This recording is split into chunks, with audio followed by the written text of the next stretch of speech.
আসসালামু আলাইকুম। আমি আজকে পায়জামার খুব সুন্দর একটি ডিজাইন তৈরি করে দেখাবো। পায়জামাটির ডিজাইনটা দেখুন, খুবই সুন্দর। এই ডিজাইনটি তৈরি করতে প্রথমে আমাকে নিচের বক্রমের অংশটা কেটে নিতে হবে। তো এখানে আমি পাশে 2 ইঞ্চি এবং লম্বায় 13 ইঞ্চি রাখবো। আমি 14 ইঞ্চি নিয়েছি বক্রমটা। তো এখন বক্রমটাকে আমি মাঝ বরাবর চিহ্ন দিয়ে নিচ্ছি 7 ইঞ্চিতে। এরপর 1.25 ইঞ্চি করে দাগ দিয়ে নিচ্ছি। তারপর যে নিচে যে ঢেউ ঢেউ ডিজাইনটা হয় ওই ডিজাইনটা আমি এঁকে নিচ্ছি। সব দিকে এরকম ডিজাইনটা তৈরি করে এরপর আমি এই দাগ অনুযায়ী কেটে নেব। এরপর সুন্দর করে কোণাগুলো তুলে তুলে আমি কেটে নিব। এইভাবে পুরোটা বক্রমে কেটে নিয়েছি।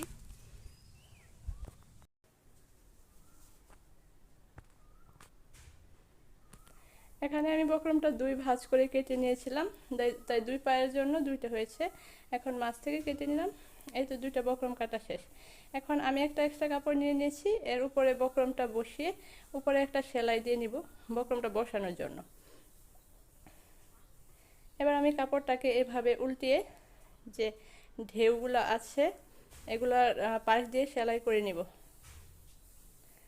সুন্দর করে আস্তে আস্তে করে সেলাইটা করে নিতে হবে যেন ঢেউগুলো সুন্দর আসে।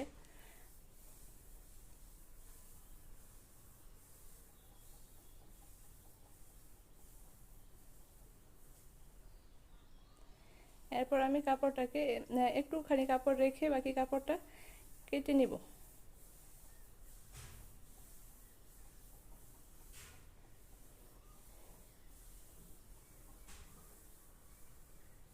এভাবে সুন্দর করে কেটে নেওয়ার পর আমি কোণাগুলো কেটে নিব। তারপর কোণাটা সুন্দর করে উঠে আসবে। এরপর এভাবে ভিতরের দিকে দিয়ে কাপড়টা ঠেলে ঠেলে উপর দিকে উঠাবো। এরপর একটা আয়রন করে নিলে সুন্দর হয়ে যাবে। আয়রনটা করে নেব, এরপর ফিনিশিংটা সুন্দর হবে। এখন বক্রমটা একটু বেশি হয়েছে তাই আমি একটু কেটে দিচ্ছি।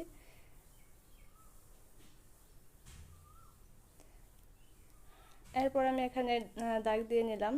এই দাগ অনুযায়ী কাপড়টা ভেঙে নিব।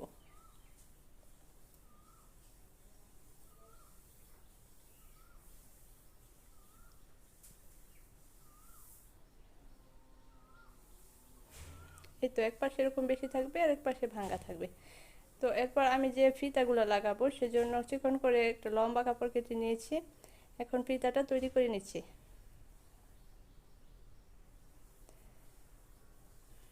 2 ইঞ্চি করে ফিতাগুলো কেটে নিচ্ছি।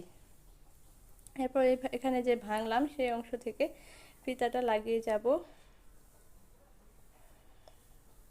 অনেকটা ঘন ঘন করে ফিতাটা লাগাবো, তাহলে দেখতে বেশি সুন্দর হয়।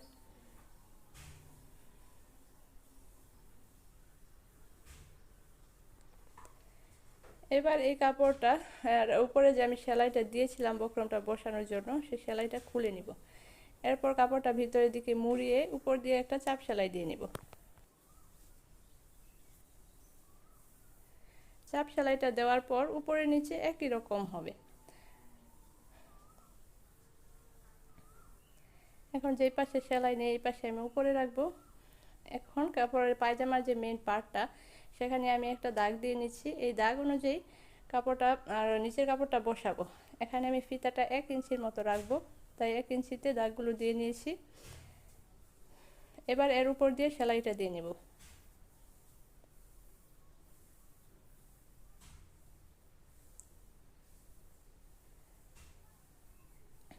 এই তো সেলাইটা দেওয়ার পরে এই কাপড়টা উল্টা দিকে ঘুরিয়ে নিয়েছি। এবার যে ফিতার বাড়তি অংশগুলো আছে সেগুলো আমি কেটে নিয়েছি, 1/2 ইঞ্চি মতো রেখে দিয়েছি। এরপর আবার আয়রন করে নিয়েছি। এবার নিচের অংশে উল্টা পাটে কাপড়টা আমি যে বেশি রেখেছিলাম সেখানে কাপড়টা মুড়িয়ে ভাঁজ করে সেলাই দিয়ে নিব।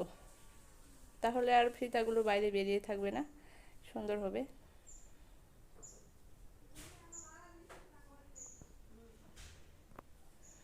এরপর এই পাশে আরেকটা সেলাই দিয়ে নিয়েছি।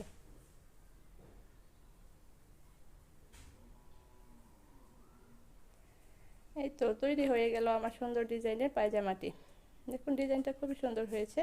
আপনারাও চাইলে এভাবে সুন্দর করে পায়জামার ডিজাইন তৈরি করতে পারেন। কারণ এগুলো কিন্তু খুব একটা কঠিনও নয়, সহজেই তৈরি করে নিতে পারেন। পায়জামার ডিজাইনটি কেমন লেগেছে অবশ্যই কমেন্ট করে জানাবেন। Thanks for watching my video.